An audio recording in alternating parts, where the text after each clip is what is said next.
안녕하세요. 오늘은 피터 드러커의 자기경영 노트 이 책을 한번 같이 살펴보도록 하겠습니다. 이 책은 누구나 반드시 한 번은 읽어야 할 경제경영서라고 평가를 받았다고 하네요. 그러니까 이거는 이제 출판사에서 이렇게 소개를 하고 있습니다. 회사에 임원해서 신입사원에 이르기까지 모든 직장인의 필독서가 되었다. 20년에 걸친 다양한 컨설팅 경험과 조직, 일, 경영에 대한 합리적이고 예리한 통찰을 이 책에 담아냈다. 음.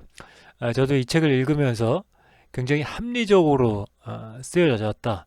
아, 굉장히 논리적이다. 이런 생각이 들었습니다.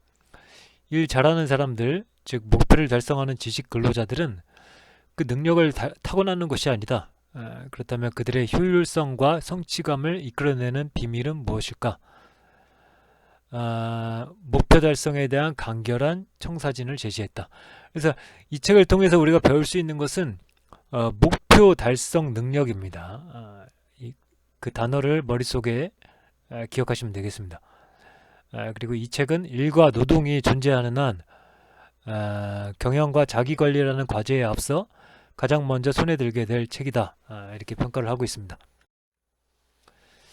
이제 피터 드러커는 굉장히 유명하죠. 1909년에 출생해서 2005년에 돌아가셨고요. 30권이 넘는 경영서적을 저술하였다. 보수나 우파를 자처하는 사람들에게는 거의 숭배급의 인물이다. 요 내용들은 이제 나무위키에서 이제 제가 참고를 했습니다. 그리고 청년 시절 좌파 성향의 경제학자인 칼플라니와 매우 절친했는데, 칼플라니도 굉장히 유명하죠. 월급으로 번 돈을 모두 가난한 자들을 위해서 쓰는 플라니 가문을 보고 굉장히 의아해했다고 하네요. 그래서 이제 시작하며 이 책은 이렇게 이야기를 하고 있습니다. 어떻게 목표를 달성하는 경영자가 될 수 있는가? 일단 목표를 달성하는 경영자는 자신의 자원을 분산하지 않습니다. 모든 일이 가능해도 한 가지 과업에 집중합니다. 그리고 경영자는 행동으로 옮기기 전에 계획을 가지고 있죠. 그리고 이 계획에는 기대하는 것과 그리고 결과가 어떤지 확인하는 시스템도 있습니다. 그래서 이제 나폴레옹은 이렇게 이야기를 했습니다. 계획 없이 성공적인 전쟁을 치른 적이 없다. 실행 계획이 없으면 경영자는 사건의 포로가 되고 말 것입니다. 그리고 이제 그 계획 그리고 이제 경영자가 어떻게 보면 포커스를 맞추는 데 있어서 문제에 포커스를 맞추느냐, 기회에 포커스를 맞추느냐의 문제도 있을 텐데요. 문제를 해결하는 것은 성과와는 다른 이야기라고 이제 이야기를 하고 있습니다. 그것은 손실을 막을 뿐입니다. 그러나 기회 탐색은 성과를 낳습니다. 따라서 월간 보고서의 첫 페이지에 핵심 문제를 나열한다. 그러나 첫 페이지에 기회를 적고 두 번째 페이지에 문제를 적는 게 훨씬 현명한 일이다. 이렇게 설명을 하고 있습니다. 그래서 이제 어떤 사람이 가지고 있는 다양한 능력이 있죠. 지능, 상상력, 지식 같은 것들은 부차적인 요소라고 보고 있습니다. 그러니까 목표 달성 능력이 필요하다는 거죠. 이것을 이제 완성시키기 위해서는 지식 노동자에게 생산성이란 올바른 일을 완수하는 능력을 뜻한다. 그것이 목표 달성 능력이다. 그리고 뭐 이제 사람을 다루는 데 있어서도 자기가 모든 걸 다 하는 것이 아니라 사람들을 잘 활용을 하는 것이 중요하죠. 그래서 사람들을 잘 활용하는 방법, 그것이 바로 목표 달성 능력을 키우는 방법이다. 목표 달성 능력은 다른 말로 하면 하나의 습관이다. 즉 습관적인 능력들의 집합이다. 그래서 우리가 지난번에 이제 아주 작은 습관의 힘이라는 책을 살펴보지 않았습니까? 거기서도 이제 습관을 어떻게 하면 만들어갈 수 있을까에 포커스를 맞춰서 우리가 봤는데요. 목표 달성 능력이 하나의 습관이라면 우리도 이 습관을 만들어낼 수 있을 것입니다. 그래서 이 책에서 배운 것들을 적용시키기만 한다면 우리가 많은 것을 이뤄낼 수 있지 않을까 이런 생각을 해봅니다. 다만 구구단을 익힐 때처럼 몸에 익혀야 하는 거죠. 단순히 읽고 나서 끝나는 게 아니죠. 그 다음에 이 장에서는 이제 시간에 대해서 이야기를 하고 있는데요. 어, 시간을 아주 작게 이렇게 얇게 쪼개서 쓰는 것에 대해서 부정적으로 생각하고 있습니다. 그래봤자 이제 그런 시간들은 어떤 일을 성취하는 데 있어서 부족하다는 거죠. 그래서 중요한 일을 할 때는 문을 걸어 잠그고 전화를 꺼놓고 연속으로 5시간에서 6시간 동안 집중적으로 해야지 어떤 원고를 완성할 수 있다는 거죠. 그래서 겨우 몇 분 동안 이야기하는 것은 비생산적이라고 이야기를 하고 있습니다. 그리고 이제 일을 하는 데 있어서도 어떤 일을 해내기 위해서는 절대적인 시간이 필요하다 이렇게 이야기를 하고 있습니다.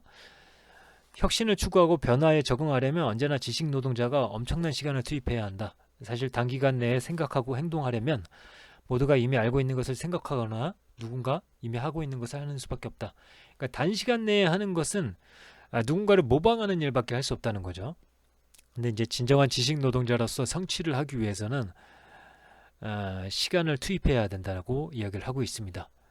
그렇다면은 누구나 이제 시간을 투입해야 된다는 것은 잘 알고 있는데 그것을 어떻게 확보할 것인가가 문제가 되겠죠.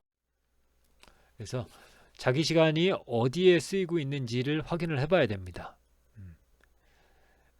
그리고 다른 사람이 할 수 있는 어떤 일을 분리해서 위임하는 것도 중요합니다. 그것은 단순히 위임하는 것이 아니라 나의 일에 집중할 시간을 버는 것이죠. 이렇게 하면은 예를 들어 이제 2차 세계대전 당시에 루스벨트 대통령의 측근이었던 해리 호킨스는 몸이 굉장히 좋지 않고 거의 빈사 상태에 있었지만은 집중적으로 몇 시간 동안 일을 해서 그의 업무 수행 능력은 조금 더 떨어지지 않았다고 합니다. 그리고 이제 쓸데없는 시간을 어쨌든 줄여야 되는 거죠. 그래서 이상적으로 설계된 조직에서는 회의 같은 것은 필요 없다. 회의가 너무 자주 열리는 것은 단일 직무 또는 하나의 요소여야 할 과업이 여러 직무나 여러 부서에 분산되어 있음을 뜻한다. 그래서 어쨌든 쓸모없는 회의를 줄이고 위임할 수 있는 것은 위임하고 그리고 내가 쓸 수 있는 자유재량 시간이 얼마나 되는지 계산을 해내야 되는 것이죠. 이렇게 시간을 관리하지 못하면 아무것도 관리할 수 없을 것입니다. 그 다음에 이제 내가 공헌할 수 있는 것은 무엇인가? 이제 예를 들면 이렇습니다. 지식을 가진 사람은 자신이 아는 것을 언제나 남에게 이해시킬 책임이 있다. 지식 노동자가 되고 싶은 사람, 즉 자신의 공헌에 책임지는 사람으로 대접받고 싶은 사람이라면 자기 산출물의 유용성에 관심을 가져야 한다. 그래서 어쨌든 조직의 성과를 높이기 위해 내가 할 수 있는 가장 큰 공헌은 무엇인가 질문을 하는 거죠. 이 질문은 무엇을 뜻하냐면은 나는 어떤 분야에서 자기 개발을 해야 하는가? 나는 어떤 지식과 기술을 터득해야 하는가? 나의 강점 가운데 무엇을 업무에 적용해야 하는가? 등등입니다. 그러니까 결국에는 우리가 정신적으로 그리고 어떻게 사고를 하는 데 있어서 정신 노동을 하는 데 있어서 질서를 잡아가는 게 중요하거든요. 근데 질서는 우리의 미션, 목적, 목표, 그다음에 우리가 향하고 있는 것들, 그런 계획들, 그런 것이 일단은 확정이 돼야지 그거에 맞춰서 내가 가지고 있는 강점이 뭐고 그럼 내가 부족한 게 무엇이고 무엇을 개발해야 되는지가 정렬이 되는 거죠. 그러니까 내가 공헌할 수 있는 것은 무엇인가라는 본질적인 물음을 통해서 자신의 일 그리고 일에 임하는 태도 필요한 스킬들을 정렬시킬 수 있다. 그래서 이렇게 공헌에 초점을 맞추면 수많은 일거리에 치여 혼란과 혼돈을 겪거나 무엇이 의미 있고 무엇이 잡음에 불과한지 스스로 구분하지 못하는 문제에 대해 적절히 대응할 수 있다. 그러니까 뭐 이런 거죠. 뭐 예전에 이제 학교에서 줄을 쓸 때도 두 번째 줄 앞줄 기준으로 뭐 나란히 뭐 이런 식으로 하면은 딱 그 사람을 기준으로 해서 딱 이렇게 벌어지잖아요. 그런 거죠. 우리가 이런 본질적인 물음에 대해서 포커싱을 딱 하면은 그것을 중심으로 해서 우리의 사고나 이런 것들이 준비가 될 것입니다. 그래서 공헌에 초점을 맞춘다는 것은 목표 달성에 초점을 맞추는 것이다. 그 다음에 이제 그 내가 공헌할 수 있는 것은 무엇인가라고 했을 때 이제 나의 강점을 파악할 수 있잖아요. 근데 여기서 약점을 보완하는 것보다 강점을 잘 활용하는 것을 중요시하고 있습니다. 그래서 예를 들어 아, 공동의 목표 달성을 위해 각자의 강점을 건축용 벽돌처럼 쌓아 올리는 것이죠. 그래서 큰 강점을 가진 사람은 산봉우리가 높은 산은 계곡도 깊은 법, 즉 커다란 약점도 가지고 있는 거죠. 그래서 그 약점에 포커스를 맞추는 게 아니라 큰 강점에 포커스를 맞추는 겁니다. 그래서 뭐 심지어 이제 서양에서 최고의 역대 최고의 천재라고 생각이 되는 레오나르도 다빈치조차 다양한 분야에 관심은 가졌지만 실제적으로 뛰어난 업적을 남긴 것은 오직 미술 분야였습니다. 괴테도 마찬가지였고요. 그러니까 우리가 모든 분야를 잘 하는 팔방미인이라는 것은 사실 쉽지 않은 경지라는 것을 이야기를 하고 있습니다. 그럴 바에야 우리의 강점을 잘 활용하는 방식으로 가자 이런 겁니다. 그리고 사람에 맞춰서 직무를 설계하는 것, 이를 사람에 맞춰 설계하면 거의 틀림없이 그 직무가 요구하는 것과 지명된 사람의 재능 사이에 더 큰 문제가 발생한다. 한 사람을 직무에 꿰어 맞추기 위해 10명의 사람들이 이동하는 결과를 가져온다. 이거는 이제 참고 삼아서 보시면 되겠습니다. 개인의 업적은 공헌이나 성과와 같은 객관적인 기준에 따라 측정되어야 한다. 이 사람은 내가 좋아하는 사람인가? 또는 다른 사람들이 이 사람을 받아들일까? 라는 질문이 바탕이 되어서는 안 된다. 그러니까 리더는 굉장히 고독한 자리에 있는 거죠. 그래서 1급 경영자들은 동료, 직속 부하들과 대체로 가까이 지내지 않습니다.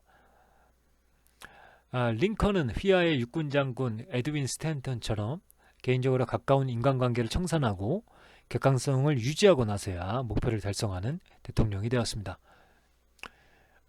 오직 예외는 특별한 일을 탁월하게 할 수 있는 예외적인 능력을 가진 사람에게만 적용되어야 한다. 그리고 이제 인간성과 도덕적 고결함도 중요하다고 이야기를 하고 있습니다. 그 다음에 위기 상황에서 지휘 능력이 필요하다면 좀 단점이 있더라도 루스벨트 같은 사람을 지도자로 받아들여야 됩니다. 그리고 그들이 가진 오만한 성격은 큰 문제가 아니라는 거죠. 사실 시중 드는 사람에게 위대한 인물로 보이는 사람은 하나도 없다. 즉 예를 들어서 뭐 국회의원들, 정치인들도 그 보좌관들의 이야기를 들으면 좀 위대한 인물 같은 사람들은 별로 없다라고 그렇게 보시면 되겠습니다. 그리고 이제 요거는 이제 뭐 팁에 가까운 건데요. 이제 뭐 정보 수집과 관련해서 읽는 사람과 듣는 사람으로 나뉜다. 그래서 상사도 듣는 걸 중요시하는 사람이 있고 읽는 거를 중요시하는 사람이 있죠. 그러니까 어떤 사안에 대해서 파악할 때 먼저 읽고 시작하는 사람이 있고 누군가한테 듣고 시작하는 사람이 있는 거죠. 그러니까 상사의 강점을 깊이 생각하고 활용할 수 있어야 된다는 거죠. 그리고 이제 최고 경영자는 집단 전체의 평균 성과를 올리기보다 선두주자 한 명의 성과를 올리는 게 더 쉽다는 사실을 알고 있습니다. 그 다음에 이제 강점으로 일을 하듯이 중요한 것부터 먼저 하라고 이야기를 하고 있습니다. 아까 이제 시간 계산을 하지 않았습니까? 그래서 가용 시간을 계산해 냈지만 가용 시간 내에 모든 일을 할 수 있는 것은 아닙니다. 따라서 중요한 일을 먼저 하는 것이 필요하겠죠.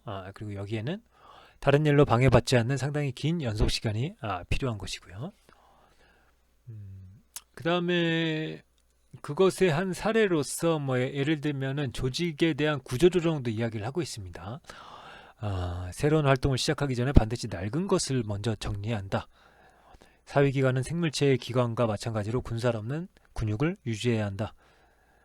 그 다음에 새로운 일에 인재를 투입하는 대신에 새로운 일에 새로운 사람을 채용하는 것은 위험 부담이 너무 크다.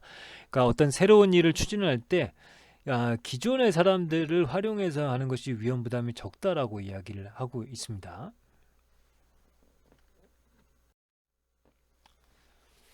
그 다음에 의사결정에는 어떤 것들이 필요한가? 역시 지나치게 많은 의사결정을 내리지 않는다. 그러니까 이제 시간은 한정되어 있고 중요한 일을 먼저 해야 되고 따라서 의사결정도 시시콜콜한 것까지 다 이루어질 수는 없겠죠. 그래서 중요한 의사결정에 집중하게 될 것입니다. 그리고 여기에서도 문제 해결 보다는 전략적이고 근본적인 것을 깊이 생각해 보려 한다. 단순히 임기응변적으로 그 문제를 해결하는 것이 아니라 그런 문제들은 계속해서 발생할 수가 있는 것이고 거기에서 어떤 전략적인 문제는 없는지 한번 전체적으로 통틀어서 보는 것이죠. 그래서 최고 수준의 개념 이해를 바탕으로 중요한 의사결정을 한다. 그래서 목표를 달성하는 의사결정은 어떻게 하는가? 일단은 그거를 인정을 하라는 거죠. 사람들은 자신의 견해에서부터 시작을 한다는 겁니다. 객관적인 사실에서 시작하는 것이 아니라 어떤 견해를 가지고 있는 상태에서 그들이 이미 도달한 결론을 뒷받침하는 사실을 찾을 뿐이라는 거죠. 그래서 통계를 아는 사람들은 숫자를 믿지 않는다고 합니다. 숫자를 의심한다. 그래서 견해가 먼저라는 명확한 인식을 바탕으로 해야 됩니다. 그래서 이런 인식이 있어야만 우리가 검증되지 않은 가설로부터 출발했다는 사실을 잊지 않게 되는 거죠. 그래서 우리가 어떤 견해로부터 시작을 했다는 것. 그래서 의견 제시를 장려하게 됩니다. 자기 의견을 내놓은 사람에게도 실험이 검증해야 할 것들, 즉 현실과 비교한 의견 검증이 무엇인지 진지하게 생각하도록 요구해야 한다. 그러니까 가설일 뿐이잖아요. 그러니까 가설에 대해서는 증거들이 필요하겠죠. 의견 차이 그 자체만으로도 의사결정에 대한 대안을 제공할 수 있다. 아무리 신중하게 생각했더라도 대안 없는 의사결정은 이길 가망이 없는 도박꾼이 카드를 던져버리는 것과 같다. 의사결정이 잘못된 가능성은 언제나 높다. 그러나 어떤 대안이 있다라면은 의사결정이 잘못되었더라도 되돌아갈 의지할 만한 언덕이 있는 셈이죠. 그래서 어떤 의견을 제시하고 그것에 대해서 또 어떤 대안적인 의견도 여러 가지를 받는 거죠. 그리고 그것 자체가 처음에 시작은 의견으로 시작했다라는 것을 우리가 알고 있고 그 다음에 그 의견은 결국에는 검증이 되어야 된다라는 것. 그리고 반대 의견은 상상력을 자극한다. 그래서 굉장히 필요하다는 거죠. 반대 의견은 선택 기회를 주고 상상력을 자극한다. 그래서 여러 대안을 충분히 검토하기 위한 수단으로 반대 의견을 들어보려고 노력해야 한다. 그래서 뭐 그다음에 뭐 기타 뭐 이익과 뭐 위험, 비용 이런 것들을 이제 따져보고 당연히 이익이 훨씬 크면 행동하라. 이런 이야기도 하고 있습니다. 그리고 무엇보다 이제 어중간한 결정을 하지 않는다고 하네요. 그러니까 편도선이나 맹장을 절반쯤 떼어난 외과 의사는 그것을 다 떼어나는 경우와 똑같은 감염이나 쇼크의 위험 부담을 진다. 그래서 이렇게 어설프게 하는 것은 완치가 아니라 오히려 악화시키는 거죠. 그래서 어중간하게 하지 않는다라고 이야기를 하고 있습니다. 그러니까 뭐 논리적으로 되게 단순하죠. 시간을 파악하고 내가 가용한 시간을 확보하고 거기에서 내가 강점으로 그 시간을 활용을 하고 그 다음에 중요한 일들을 먼저 하고 그리고 그러한 의사결정에 있어서 의사결정도 하나하나 집중적으로 한다 라는 거죠. 이제 의사결정은 모두 끝났다. 관련된 모든 것들을 알게 되었다. 이쯤 되면 의사결정은 거의 저절로 이루어진다. 그리고 의사결정은 처음에 하고 나면은 좀 자고 일어나면 이게 아닌가 싶기도 하고 굉장히 그럴 때가 있죠. 그러니까 어떤 결정을 했을 때 그 결정을 완수시키는 것은 결국엔 용기라는 거죠. 그래서 의사결정은 판단력을 요구하는 것만큼이나 용기가 필요하다는 거죠. 용기가 없으면은 결국에는 자신의 뜻을 조금이라도 반대하는 의견이나 그런 대안들 앞에서 급격하게 무너지고 말 것입니다. 그래서 한번 결정을 했으면 한 번 더 검토해보자라는 유혹에 빠져서는 안 된다. 비겁한 방법이다 라고 이야기를 하고 있습니다. 뭔가 새로운 것이 나오리라고 믿을 만한 이유가 있는가? 그러니까 단순히 기분상 그런 게 아니라 합리적으로 생각을 했을 때 더 나은 방안, 더 나은 곳으로 갈 수 있을 만한 어떤 이유들을 발견한 것이 아니라면 그 의사결정은 다시는 검토하면 안 된다라고 이야기를 하고 있습니다. 그래서 이 책 피터 드러커의 자기경영 노트, 좀 이제 오래된 책이긴 하지만은 되게 뭐랄까요, 사고선 두고두고 읽을 만하다. 특히 이제 어떤 사업을 하면서 어떤 조직에서 일을 하면서 위기에 봉착했을 때 해답을 줄 수 있는 그런 책이 아닌가 이렇게 생각을 하고 있습니다. 굉장히 좀 확실히 이제 고전이라 그런지 묵직한 느낌을 주네요. 그래서 물론 이제 현대에 들어와서 여기에 대해서 이제 반론하시는 분들도 있겠지만은 그러한 내용들도 나중에 한번 다시 살펴보도록 하겠습니다. 그러면 오늘은 이것으로 리뷰를 마치도록 하겠습니다. 감사합니다.